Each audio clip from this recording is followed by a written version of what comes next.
In this video, we're going to discuss two functions related to the size of an array. The first function is called size, and it will return the length of each dimension in an array. For example, if I have a variable a which holds only one value, which is a scalar, as we mentioned earlier, MATLAB treats a scalar as a two-dimensional array. So if I use a size function and I put a as the input in the parentheses, and then you will see that the answer will be 1 by 1. It means it's a one row, one column vector. Next, I'm going to create a row vector, and I'm going to use a function called random, and it will generate a random vector with two values, and it is a row vector. So if I use a size function, you will see it returned 110, which means it's one row, 10 column.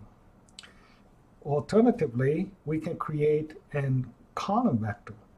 In this case, I'm going to use the transpose operator to generate the column vector from the variable a. So in this case, I will say b equals a. It's a apostrophe. Okay, in this case, you will see that it will be a column vector. So I will apply the size function again. You will see that it will return the value of 10 and 1, which means it has 10 rows, 1 column. Further, if I'm going to create a variable c with 3 by 4 elements, those elements are also random values, and this will be the 3 by 4 array. So once again, if I use the size c, you will get the 3 by 4 array. It's 3 rows, 4 columns. So this is a very useful function to determine the size of an array.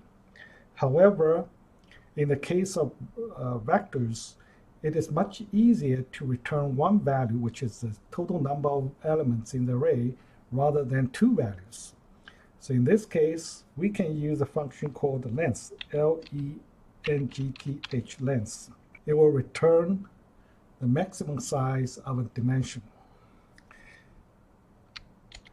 So in this case, if we choose a vector a, it will return 10. Similarly, if we choose vector b, which is a column vector, it will also return 10. And if we choose the array in C, which will return the maximum size of all dimensions, which is 4. So those are the two functions very useful to determine the size of an array.